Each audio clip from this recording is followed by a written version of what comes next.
asserting myself as belonging here and having a right to be in this industry. I am just as qualified as any man in the industry. I enter every situation knowing that I don't know everything, but it's the reminding myself that I do know something. Trish is on a school board, which is possibly completely more impactful than the Texas Capitol. It's not like you were getting a teacher certification, you were student teaching and you were going to the classroom. We are making up our careers as we go. I feel like I was always predestined for politics. It was always the thing I wanted to do, and the thing about me is I love a challenge. So advocating for yourself is really important and challenging because you have to do it in the right way in the environment still today. Women wait for somebody to ask them to run, whereas men are like, oh, there's an open seat, Betty, it's my turn. But every single one of them said that they lost the ability to get married, to have kids. They gave up something to be able to serve. Our female legislators are so dedicated to serving their constituents, that's the kind of stuff they give up.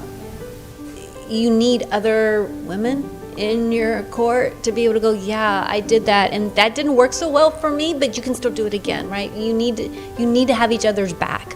You want to run for office one day? Let's put you together with a mentor who's actually done it. But at the people who really, really want to work at the Capitol, persistence. If there's something you're passionate about, show up to that because it's going to be the same group of people over and over again. Haters are going to be haters. You know what you're worth, you know what you can do, and you still start putting that out. You care about, show up, testify, get your voice on record. Vote, vote, vote, vote, vote. This session we passed Senate Bill 838, which is known as Alyssa's Law. They'll be here today. So now we are working on the federal level to get it passed, as well as about a dozen states across the country. And that is the kind of work I get to do every day, and that is...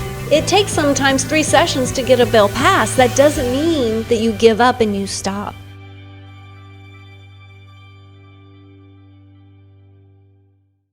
Well, good evening, everyone, and thank y'all for attending our spring lecture. I'm Wayne Kramer, the president of the board here at the LBJ Museum, and it's my pleasure to introduce a very quick introduction, and then Dr. Burnette will give you a longer introduction. We've been thinking about this particular panel for a while, and the reason is there's a common thread between our 3 presenters. They all are Texas State or Southwest Texas State alums, and they all worked with the debate program in some capacity. Talan was a graduate assistant coach for us. Bonnie competed for us, and Trish both competed and also was a graduate assistant coach. So there's that. There's that LBJ Debate Society connection. And so we thought, since this was Women's History Month, and we have 3 outstanding women in Texas politics, that this would be the prime opportunity for them to get together and share some of their wisdom and expertise and knowledge with y'all about how our Texas political system works, or it doesn't work, as we say.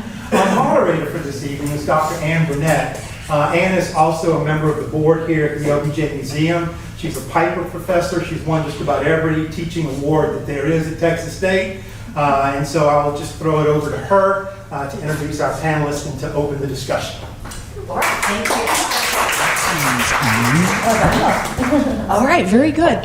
Thank you, everyone, for being here. We're very excited to have our panel, and we're very excited to have you here. And so I'm just going to do brief introductions of our panelists to give you a sense of how accomplished they are. And I'll start on the far end with Talan Tyminski, who is currently serving as a senior vice president at the Mach 1 Group and is a seasoned communication expert with a decade-long career spanning both public and private sectors. She's played pivotal roles in over a dozen political campaigns across Utah, Illinois, and Texas at all levels. Before joining Mach 1, Tyminski led crisis communications at the Texas Workforce Commission during the COVID-19 pandemic, and she's been recognized nationally as a PR News Rising Star and a Reagan Communications PR Daily Rising Star. Tyminski holds a bachelor's in political science and economics from Bradley University and a master's in communication studies from Texas State. She attended the University of Texas at Austin's Lyndon B. Johnson Women's Campaign School and currently serves as marketing co-chair of the Alumni Board. Additionally, she's a member of Austin's Young Women's Alliance, Emerge America's Young Leaders Cabinet, Women Communicators of Austin, and the Pink Granite Foundation. In 2021, Tyminski was appointed to the City of Austin's Minority-Owned Business, Women-Owned Business, Small Business Enterprise Procurement Program Advisory Committee. So we're very glad to have you with us tonight, Talan. Yes. And next to Talan, we have Bonnie Bruce, who has enjoyed a successful career working in Texas politics and government for a quarter of a century, and is particularly knowledgeable on the procedures of the Texas Legislature, the Sunset Advisory Commission, Texas elections, and the public policy aspects of redistricting, healthcare insurance, workers' compensation, and licensing issues. Bonnie has worked in the Texas House and the Senate over 8 regular sessions, serving as Chief of Staff to legislators in both chambers, where she drafted, negotiated, and guided landmark legislation and the successful passage of redistricting maps in 2011, when she was Chief of Staff for the chair of the House Redistricting Committee. She also has considerable political experience acting as the Director of Governmental Affairs for the Texas Society of Anesthesiologists, where she lobbied for physicians for almost a decade. While there, she managed a $250,000 PAC, evaluating candidates for office, making recommendations for endorsements, and growing revenues by half. The founder of her own lobby firm, Mesquite Strategies, Bonnie now represents clients from a variety of industries before the Texas Legislature and executive agencies. She has continued her work in Texas elections, interviewing candidates as co-chair of a candidate evaluation forum for independent business lobbyists, as a consultant to independent PACs, and as a publisher of a popular newsletter on the state-level elections. So thank you very much for being here. And next to me is Trish Bode, who has dedicated her career to impactful work and leadership. Her journey began at Texas State University, where she developed in her communication studies and grew her skills through the speech and debate program. Thanks for the shout out. Laying the foundation for her, although all of you have that connection, laying the foundation for her passion for policy and communication.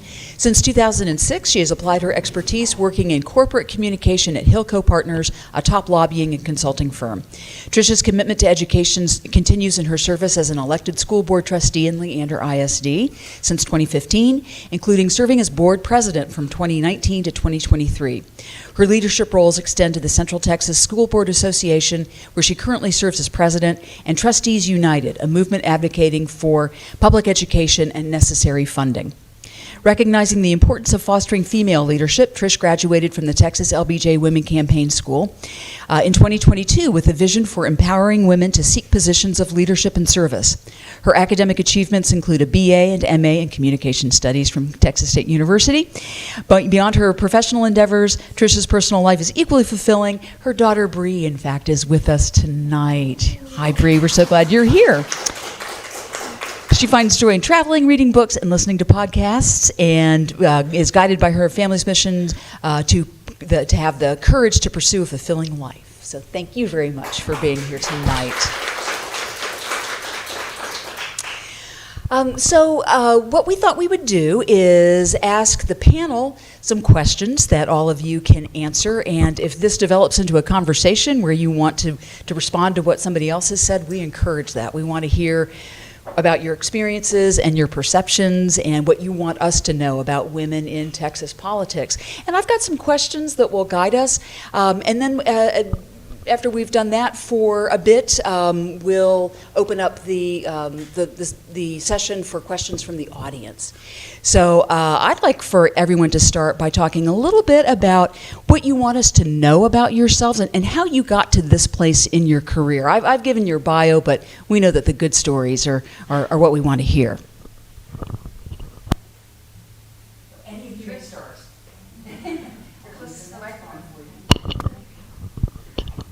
So let me see, hello? Okay. So I went to interview at Hilco Partners, and I know they will not say I took an internship position, but I'm telling you, I was stocking the fridge, I was an intern. But there was a need as far as sending out communications to clients. And so I approached them with an idea of, what about me? How about I grow this area? And they said, okay, get me your pitch for this, but please, because they knew I had been trained at Texas State and loved my slides, please do not give me a big slide deck, but just give me a quick 2-pager. What would this be? And so I gave them the 2-pager of what I envisioned, and they said, okay. And so I got a space, and I told them I wanted a space at the back of the office so I didn't bother anybody. But I had a plan because we were going through remodeling. And I knew that I was going to take the whole wing, and it was going to be our communication division. And to this day, the whole wing is our communication division. And then we have our interns as well. And so we get to bring in fabulous interns from various colleges throughout the state. And we even have some out of state come. And we get to kind of train them up in Texas legislature and all things you need to know, a crash course before you go on to the next phase in your career. I'm the only one up here who has not worked at Hilco. And Trish is being modest. It's not a lobby firm. It is the largest lobby firm in Austin. And if you can name a large company, they are probably represented by Hilco. And so the fact that these two ladies worked for them and Trish manages their communications department is much more impressive in Austin than what she is conveying to you. I started at the Texas Capitol because as one state representative put it, I am the most anal retentive person he has ever met in his entire life. I was actually sought out I used to be not only on the debate team, but I was on the student council, the student body senate, and the vice president at the time that I was here was actually interning at a lobby practice. And he got a job at the Capitol, and it was a mess. And he was a big picture guy and not a detail-oriented person, and said, I need somebody to come in here and clean this up. And after 5 years at leaving Texas State, that's not Texas State, Southwest Texas, which is how old I am, he reached out and found me on the internet and said, I need you to come in. Would you consider working at the Texas Capitol? And I was at a point in my career because I wanted to be Wayne Kramer. I wanted to be a forensics coach and go all the way until I taught 1310 communications and taught students who don't actually want to be in that class, and realized that that would be my life for the first 10 years of my career, and was like, I'm not built for that. I do love having interns who actually want to be there and learn. And he just happened to catch me at the right time. And so I went into the Capitol, and I know that that is unusual. Most people pound down the door to get in. I have been very, very blessed. I have worked for members where I have been involved in legislation which rewrote the Business Organizations Code. If you are able to sign a contract electronically, that's because of a bill that we did. We passed a reform of the workers' compensation system, which increased the coverage for employees by, I think it was 70%, while still lowering premiums in the state for them. I also worked for the chairman of redistricting and got one of the very, very few people. I feel blessed now to be able to say that I had that experience. But being interrogated by the Department of Justice for 8 hours is not pleasant. And so not everything inside the Capitol is a blessing, but it is a wonderful place to be able to make a difference in people's lives, and I've been blessed every single day that I've been there.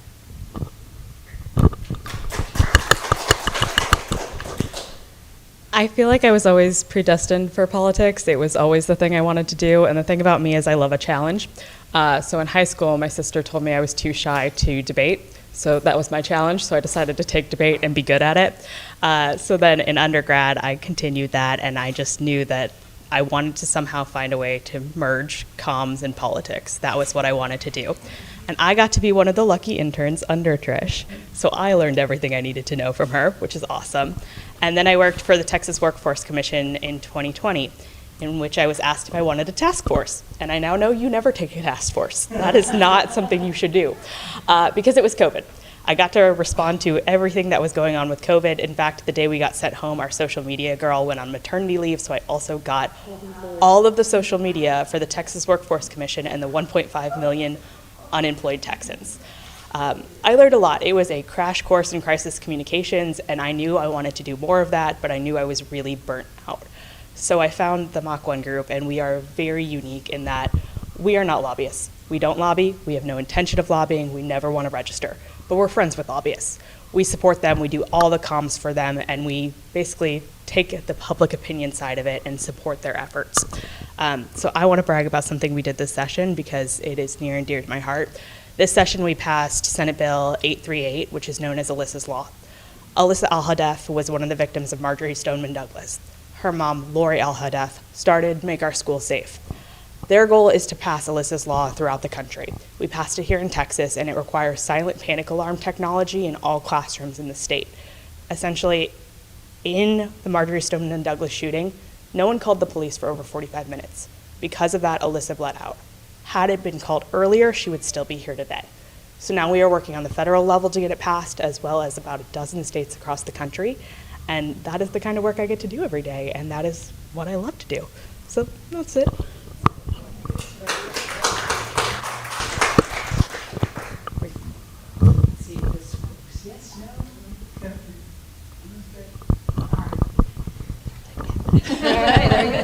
Thank you. Oh, you okay? Well, the next thing we'd like to hear is what you would characterize as your biggest challenge in your career. You may start anywhere. This feels cliche, but the imposter syndrome of it all. I enter every situation knowing that I don't know everything, but it's the reminding myself that I do know something. Even on this panel, like, I know both of them outside of this, and I was like, man, I feel like I am the weak one on this panel. They are so accomplished. Like, look at them. And especially in politics, I feel like it's so insider. Everybody knows everyone, and that's how it is. But you have to just show up and keep introducing yourself, and then you become part of that insideness. And I tell all our new employees, like, half the time I'm making it up as I go, and that's just how it works, because there isn't a clear career trajectory for most of us. We are making it up. It's not like you are getting a teacher certification, you are student teaching, and you are going to the classroom. We are making up our careers as we go. And so that's been my hardest part. I was going to say, so one of my friends who's also a female lobbyist who started off in the Capitol, her parents were convinced that something was wrong with her because she couldn't hold down a job, because she would go from one legislator to another. They would, not run for re-election, or they would lose, and so every 2 years she was, getting a new boss, and they were like, oh, poor Lucinda, she just, but so I would say, and I'm going to keep this related to Women's History Month. I had a young staffer come to me in 2012, a young woman who came to me, and she sat down in my office really, really late at night one night, and she said, Bonnie, can you tell me why there aren't more women in the lobby? And part of the reason for that is there's still some male domination in the industry, to where when you go and you pitch to a client, if you don't have a man in the room, the clients sometimes don't think that you're capable. But more than that, women come in, you will go into the building, and most of the chief of staffs are female. But the next level, it is completely inverse. And a lot of the reason why is because women have children. And it is still a 24/7 business where I entertain a lot. I go out to dinner with legislators. I work many, many hours. Usually now I start working on some of my projects at 9 o'clock at night, because I do have a newsletter that I put out daily. I start that newsletter at 9 p.m. I will start that newsletter when I get home tonight after speaking here. I had a hard time getting pregnant, and when I finally got pregnant with twins. And everybody in the Capitol was like, oh, she's done. She's going to quit. She's going to go home and raise her children. And I was so mad because nobody said that about my husband. Not one person.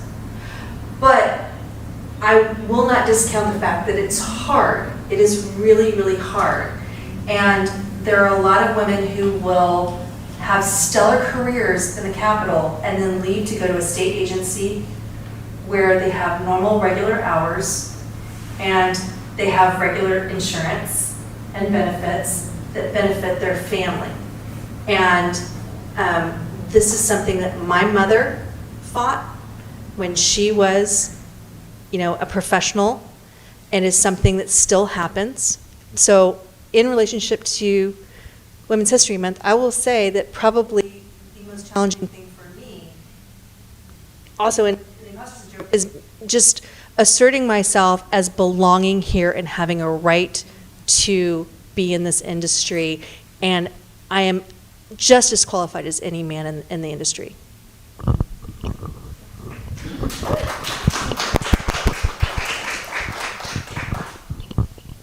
So I thought the same thing. I want a great panel with fabulous women.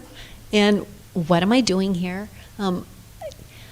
So when I took the class, the Texas Women Campaign School, LBJ, is part of UT, and they said one of the things that they find with women, asking women if they want to serve, is that the first questions women will start asking is, do I have enough education? Do I have enough training? How will this impact my family? But when you tell a gentleman or a guy that he could be in politics, he's like, okay, we'll give it a try.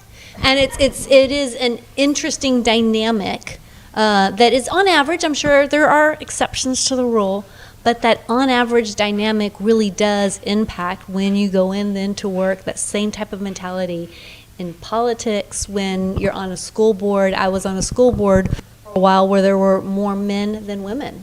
That was a different experience. There was this part where you feel like you're saying something and you're trying to explain it, and I don't know, it was just a different dynamic. And now we have majority women. That's a different dynamic. And so I think there is the imposter syndrome, but also just realizing you are enough to advocate for yourself. And that's hard, because sometimes when you advocate for yourself, I remember doing a communication study that women sometimes when they advocate for themselves, they're seen as a little bit witchy, whereas if guys just get angry, it's just, it's fine. That's just normal. So advocating for yourself is really important and challenging, because you have to do it in the right way in the environment still today. I don't know if you ever heard the podcast. It was Evan Smith, and he did a podcast with Sarah Davis, Mary Gonzalez, Tony Rose. I want to say there was another. It was a couple of years ago. It was fabulous. So these are all female legislators. And the Texas Tribune editor at the time. And he did this podcast, and I was traveling for work, and so I was listening to this podcast. And it was sad to me. They made the exact comment that you made, that women wait for somebody to ask them to run. Whereas men are like, oh, there's an open seat, Betty. It's my turn. Everybody else needs to step out of line. It's my turn. Right. Women are like, well, if somebody wanted me to run, then they would come to me. But every single one of them said that they lost the ability to get married, to have kids. They gave up something to be able to serve. Mary Gonzalez came in young, and she's getting her doctorate, or she may already have her doctorate now. And so she was a state legislator, a doctoral candidate, female legislator, and she said, who's going to date me? Who wanted to take that on? And it's a different power structure for a woman. And so our female legislators are so dedicated to serving their constituents, that's the kind of stuff they give up. Powerful. I'm so glad you brought up the Women's History Month connection, because that's what we were thinking in inviting you here. What do you see as the corrective? I mean, we've identified the problem, and I know it's, if it were easy enough, as flipping a switch, we would do that. But what can people within the industry do? What can those of us outside the industry do to try to address these issues that you've identified?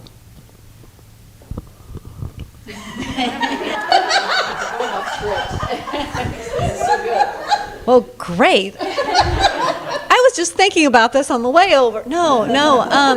I think there is advocating for yourself, but I do think you need other women in your court to be able to go, yeah, I did that, and that didn't work so well for me, but you can still do it again, right? You need to have each other's back.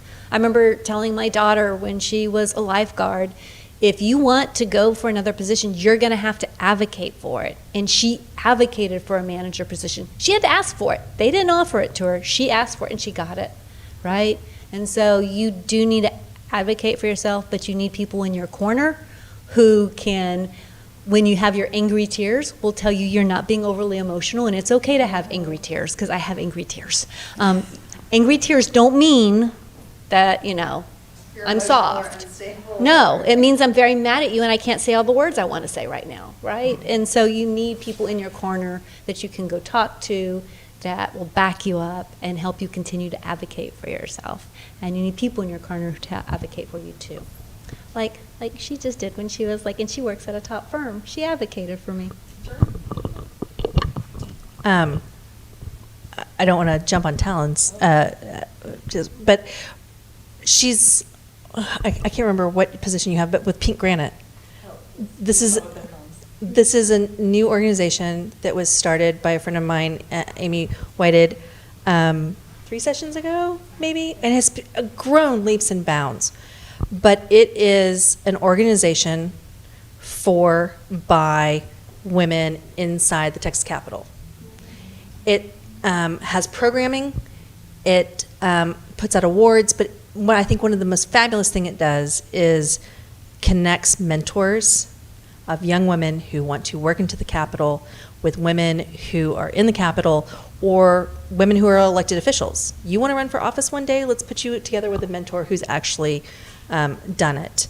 And I think it is so powerful because, when I was a staffer, I started as a staffer in 1999. There were very, very few female lobbyists that I could look at that were successful, that were powerful, that were respected. Maybe 10 out of, how many, 3,000? Marcia's one of them. Hilco. But I think being able to see women in power and having women bring other women in behind them. I also think that a Bree's generation, more so than mine, stood up and decided that certain behavior from men was no longer acceptable, and they were willing to say it's no longer acceptable. I've had friends that have been sexually harassed. I've had friends who were demoted because they became pregnant. I've had people who were fired because they were single and got pregnant. And I've actually, unfortunately, advised women 20 years ago, yes, you have an EEOC complaint. You absolutely have a right under the federal law that you could go file a complaint. If you do that, you will never work in the Capitol again. It's the truth. It just sounds, someone in the back is like, you did what? But that was the environment 20 years ago, and it is not now. This past session, we had the House kick out a member of the House for sexually assaulting an intern. And that also is a huge, huge message for the women coming in. I am incredibly lucky at my job. Our firm is 99% women. It is very unique in that sense, and we have a culture of mentorship, which I am very thankful for because I think I've benefited from the advocacy that has happened in generations before me. But we're still facing it too. We had a staffer at the beginning of last legislative session who another lobbyist sent her inappropriate photos, and we had to come together as a company and be like, what are we going to do about this? Because not only is it bad for your career, but it's also bad for us. So how do we handle it? And I was really grateful in that moment to have a team that can go through it together and talk about it together. Organizations like Pink Granite are wonderful. They've identified very specific things. Like, for a while, there wasn't a place for women to pump in the Capitol, which seems very simple and like something we should have to encourage more women to be in and around Texas government. Also, LBJ Women's Campaign School, can't say enough great things about it. It just empowers all of us to do more. But even just simple things like what you said about Trish being at the lobby firm, we edited a press release for a lobbyist that if I told you who it was, you'd think she's great, but she called herself Scrappy in it. And I took it out because I was like, you are absolutely not scrappy. You are one of the best lobbyists I've ever seen. So just those little things can empower us all.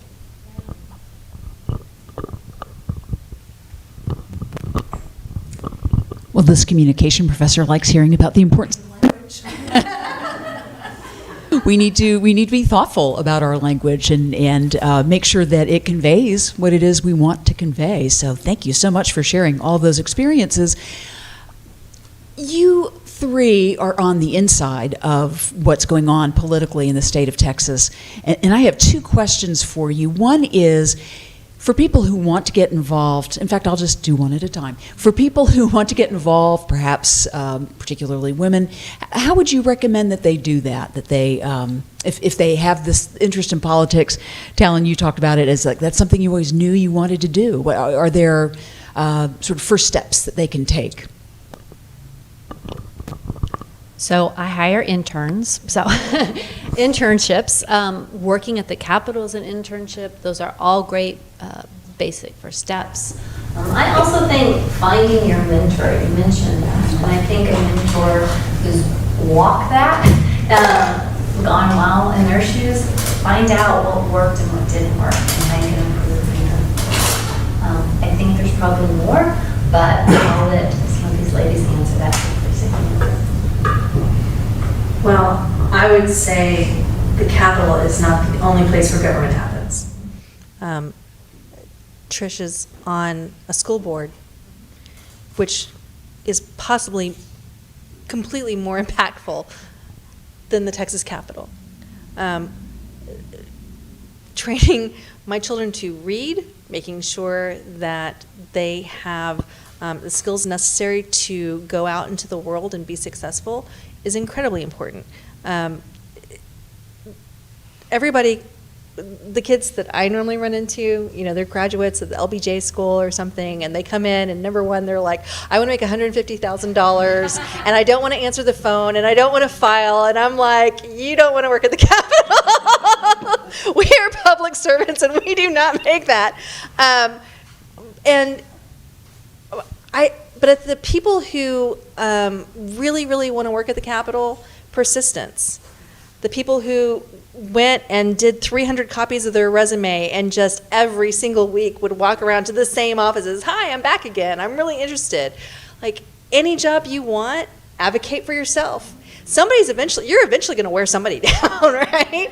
And but it's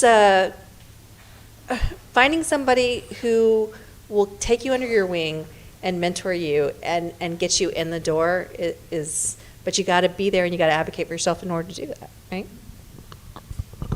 I'd say start finding small ways to show up. During COVID, I got very depressed, isn't the right word, but unsettled with the state of the world. So I was like, what can I do? I need to do something. So I started volunteering, and then I realized there was a city council race in my district, and I really liked one of the candidates. So I just went hard and started volunteering for her, which then led to me being appointed to a city commission. And I'm still really good friends with her, and she sits on the city council now. And I think there are so many opportunities where if there's something you're passionate about, show up to that, because it's going to be the same group of people over and over again. I got my current job from a Facebook group, which sounds ridiculous to say, but at some point someone told me that there's this Capitol Crowd Facebook group and people post jobs in it, and I was like, oh, that's awesome. So just start showing up and making those connections. Can I say one other thing? I would say that there is a wide variety when you say work in politics. To elaborate on your point, right? You could be working at a state agency, you could be working at the Capitol, you could be working at a lobbying firm, you could also be working on a campaign, you could be a politician. It's such a broad field. I think if you really do want to go into politics, I don't know, I found it kind of scary to put it out loud and say it. And I remember when I was in elementary school, somebody said, what do you want to do when you grow up? And I said, I want to be president of the United States. And they laughed. Oh, they laughed. And so I showed them I was president of my school board during COVID. So, there's an experience for you. But I think it is, you might get that reaction, or you might have gotten it when you were younger. But it doesn't matter. Haters are going to be haters. You know what you're worth. You know what you can do. And you still start putting that out there. You start saying, I'm interested in this. I want to know more about this. And then you'll find champions. And then people will say, oh, did you know the school board election's coming up? And I'll be like, oh, now that's really interesting. And that's how I got involved. This is also inspiring. Thank you. I have one more question for the panel, and then we'll open it up for any questions that folks in the audience have. But when I said y'all are on the inside, you are working within the political process, and you gave such great recommendations for people who might want to get involved in the political process.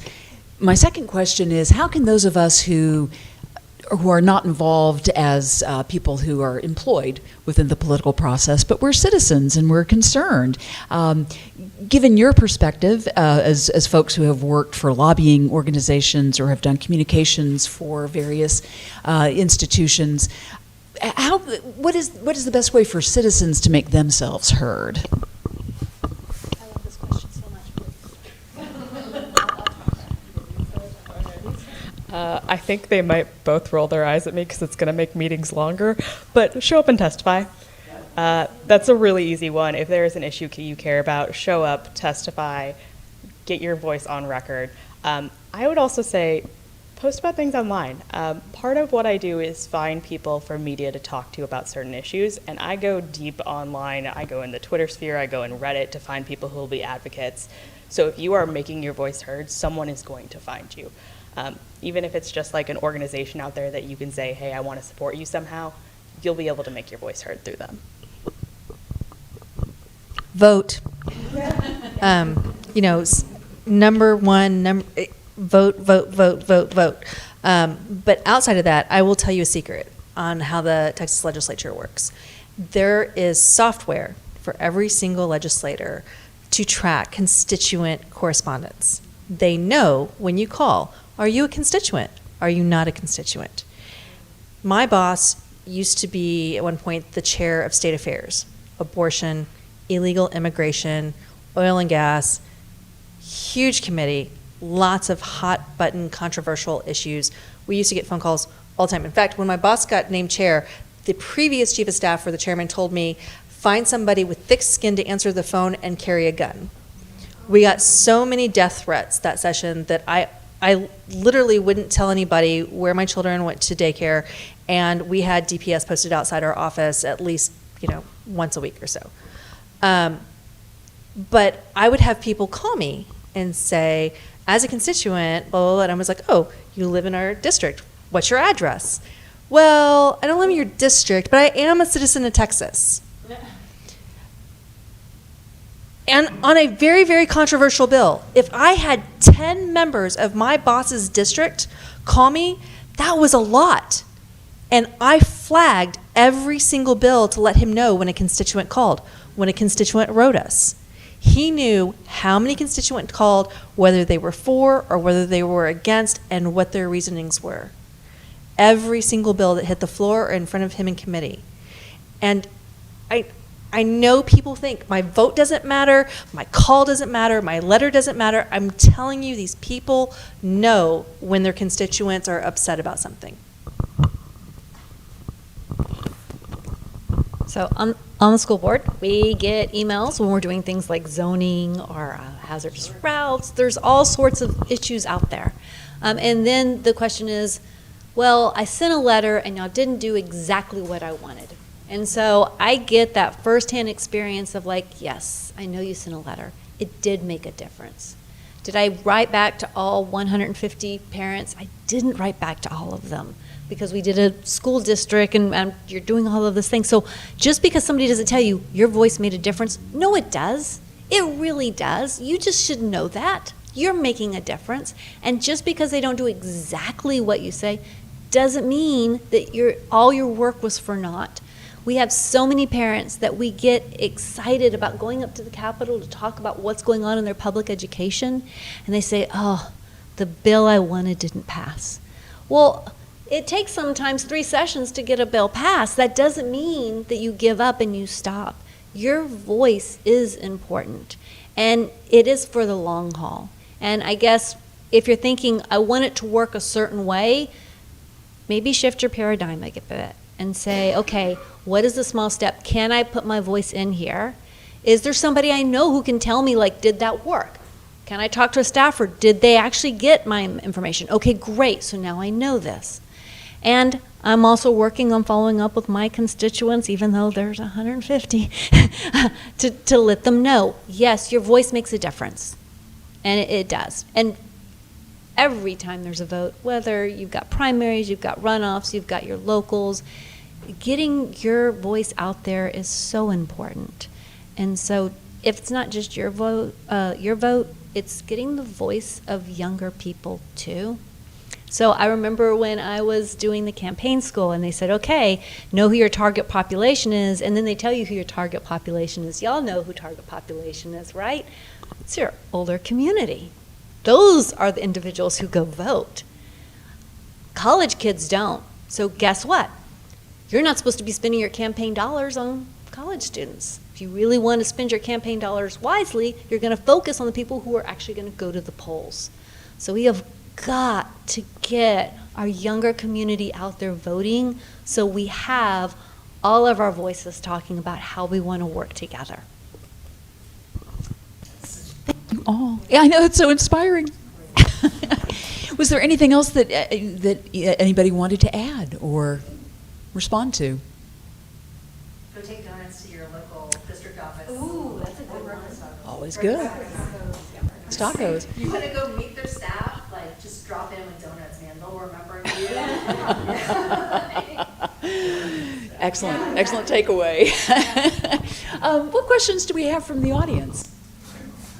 It's kind of a two-part question, looking backwards and then looking forward. Y'all mentioned mentors. Who was a primary mentor of yours when you first started, and what kind of impact did they have on your life?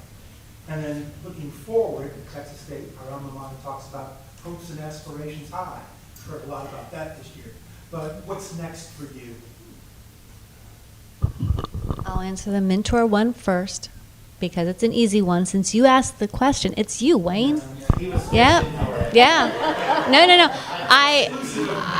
I can't because the work that I did in speech and debate showed me there are 2 sides to an argument, and to have to research and be able to advocate for both sides. I think a binary argument, yes, no, and the others and them, taught me how terrible a position you don't want to be in that in your life. You don't want to other people. It's really kind of trying to pull the pieces together to see that there are 2 sides. And you know what? You have some similar things that you have, and that's so important when you're making policy. Wayne, you encouraged me to run for student body president here at Texas State, and I wouldn't have done that had I not gotten your encouragement. And so, well, now I know. But yeah, so I ran for student body president, and I was president of our student body. That was amazing. Twice. I have. So exciting. So, and you helped me understand how the words that I use changes, inspires, and persuades. And I did really good when I was younger. I've lost that capability. I've been working at Hillco so long with my newsletter, I just bullet point everything. But I knew it at one point. And yeah, you can ask my kids, people that I talk to, I credit my experiences here at Texas State, and I credit my experience in a speech and debate program to get me where I am today. Although the stutter's, not y'all's fault. Ask the second part, what's next? I don't know yet. I have my oldest daughter is getting ready to go to graduate school, and my youngest is getting his driving permit, so he's going to be out of the house. And so I know, and I told my husband this, I think in 3 years, I want to what's next. We've talked about that. I don't know what that is. For one, it's kind of scary, because I know Hillco, I know being on the school board, but what could I do different? And it's kind of exciting to think about. So I'm in the iteration process of thinking I love education and I love policy, and I'm silly enough to still think I could change the world, even as old as I am. So I don't feel like, because I was telling my husband, I start looking at kids graduating college, I'm like, oh, well, they're at the start of their career. They're the ones that have all the thing they could change. I'm like, well, I could change. I could still do something. I'm not done with my career. I could do something else, but I don't know what it is. But it's exciting to think about it. Let's see. Well, so I would say my first mentor at the Capitol was a male, actually, and it was the first lobbyist who actually told me what it was really like. That he told me that being a lobbyist means you are having the exact kind of day that whatever legislator you're talking to at the moment is having. If they're mad, oh my gosh, everything's horrible this session, everything's awful. You go to the next door and you're like, yay, we're throwing a party, right? And you have to be incredibly humble, because every single session, every single office has a huge staff of brand new staffers who are 20-something years old, and it doesn't matter that you have 20 years at the building. They don't know who you are. And you have to stop and explain to them who you are and who you work for. And yes, you have your boss's cell phone number and you text with them regularly, but you still have to get past the 21-year-old at the front desk. So you have to be incredibly humble. And you have to study. You have to read a lot. You have to study so much. And he was the Beeman Floyd. I don't know if anybody knows it. I love Beeman. And Beeman is a permanent student. He's a lobbyist with a degree in Russian literature. He has a theology degree. And he just keeps going back to college to learn, because, amazing man. But he was the first person who told me what life was really, really like, for me to be able to say, is this someplace I want to stay and something I want to do? Female, I would have to say the first female parliamentarian and the first female chief of staff of the Speaker, Denise Davis, was somebody that I looked to and said, she's also black. And it was so impactful to me to see her where she was and to inspire to that. What is next? I have 15-year-old twins, 15-year-old twin girls. And I'm teaching them how to drive. So if I survive the next year, I am also at a point where I chose to go out independent because I know I have 2 years left with them in high school. And my father passed away, COVID. And my mother moved in with me a couple of years ago, and she's 83, and I wanted that kind of flexibility to be with them for this time. But yeah, they're going to be gone in a couple of years, and then what is next? And I get to go back and dedicate myself to the policy, because so much of my life is with my girls and with my family, that those are hours that I don't dedicate to the first love, my love, which is policy. I feel like for a while I didn't have a formal mentor. I just took nuggets of wisdom from different people. One of which, I'm going to put Trish on the spot here, is I remember her talking about how the job she wanted didn't exist. So she created it at Hillco, and that was something that always stuck with me of I don't know what I want, but I want the intersection of comms and politics, and I don't know that it's there, but she made it happen, so it's got to be there. I would say now my mentor is my CEO, Catherine McLean. She is fabulous. She was a press secretary under Governor Arnold Schwarzenegger. She worked in the Bush administration, and she led the transition from the Livestrong Foundation when they separated from Lance Armstrong. So she has an impressive career and is just a wonderful teacher, and I feel like I learn from her every time I talk to her. Yeah. What's next? Oh, next. Man, we're 10 months away from a legislative session. That's all I got on my plate, y'all. I'm focused on next session. The Mach 1 group just celebrated 10 years, and I'm very excited to be part of our leadership team and continue to grow it. And I hope to one day be partner. Yeah. Excellent. Other questions? Please, breathe. Yeah. Yeah, I'm curious about advice you'll have for people struggling with imposter syndrome.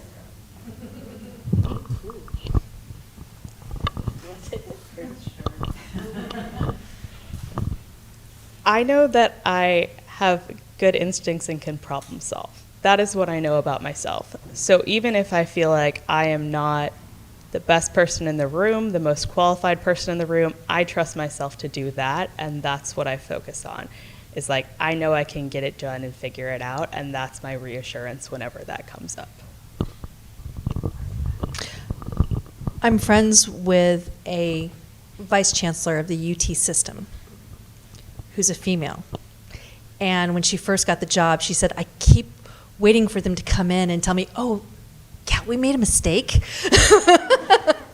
And I think that she told me that at a lunch of women, her friends, who laughed and said, of course you belong there.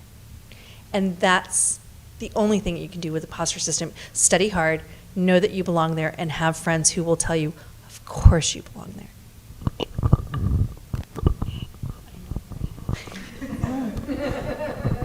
No, I agree. And I don't think it's something that you tackle one day and it's gone. It comes back when you least expect it sometimes. So be aware of the voice and tell it no. Yeah, that's good. Carson, I think you had your hand up. How should we hope to inspire the future generations of women to be interested and involved in politics?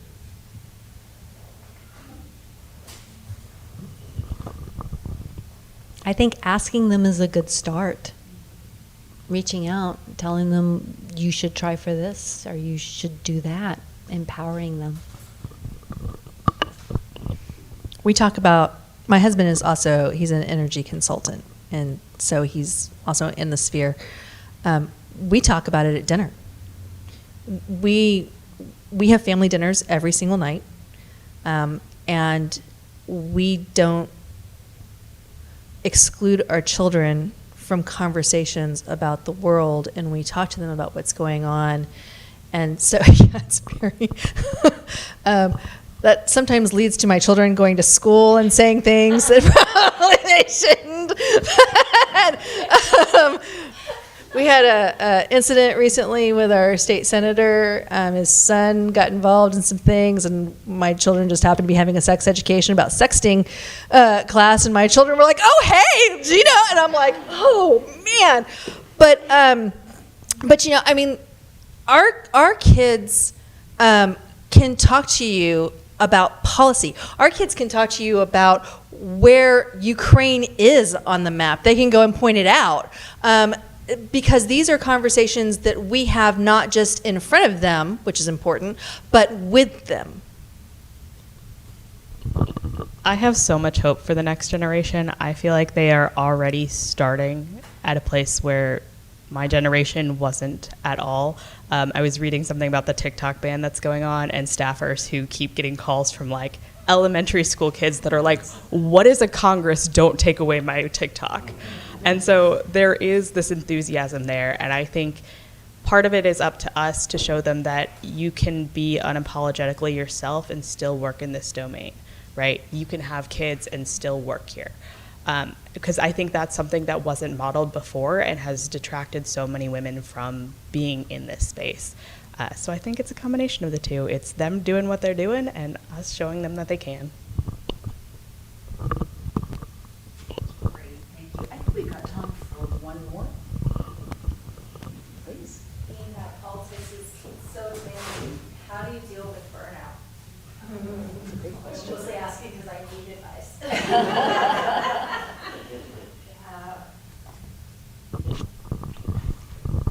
So for me, it's definitely vacation time with my family, and it's well-timed vacation.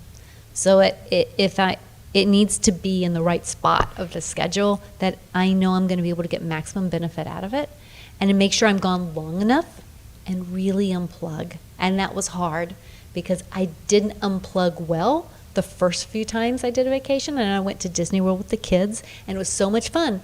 But I kept the phone too close, and so I got a lot of work done too. They might have not even noticed I was out of the office, but I was trying to be in two places at once, and so it didn't help with burnout. So you find a way. I mean, of course, we all know when you're working with the legislature, like if you've got to be on call, you still got times you're going to check in, but still try to do downtime, or find places you can go without the phone. I think Colorado is great for that. Cruises. You get away from the internet. Vacation time is great, but if you're just talking about career, we just talked about how diverse politics is. And even, I mean, you can do communications, policy, lobby, you can do your school board, city council, transportation. There are transportation organizations for the cities and areas, and all kinds of things that you can just say, I'm going to shift my focus just a little so that I can learn something new, so that I can involve myself in something new, so that I can meet different people just a little bit. I have done healthcare policy as a lobbyist for over a decade. I would love to expand that just a little, so that you meet new legislators, you learn different policies, so that you just don't wear yourself out of starting to do things by rote. Something's new, something's exciting, which is one of the things I always liked about working in the Capitol, is that you got to be an expert this deep and a mile wide. I'd say learn your own habits. I know that if I keep working from like the 3 to 7 o'clock block, whatever I'm working on, I start hating, because I just need that little bit of time. So setting up those breaks within my day and knowing when it's okay to raise your hand and say, I need help from someone, because if I keep going down this route, it's not going to be good. Can we take something off my plate? Can I find someone to assist me? Definitely vacations, and then I say reading fiction, because I feel like we read so much heavy things nonstop that if I pick up a fiction book that is just like an easy beach read, it resets. It's great. Sci-fi. Yeah. Fantasy, yeah.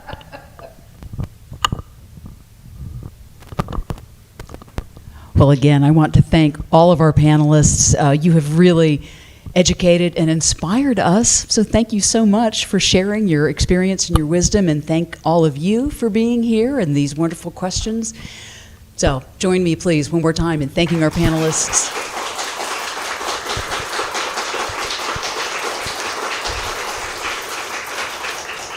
And pick up some food on your way out.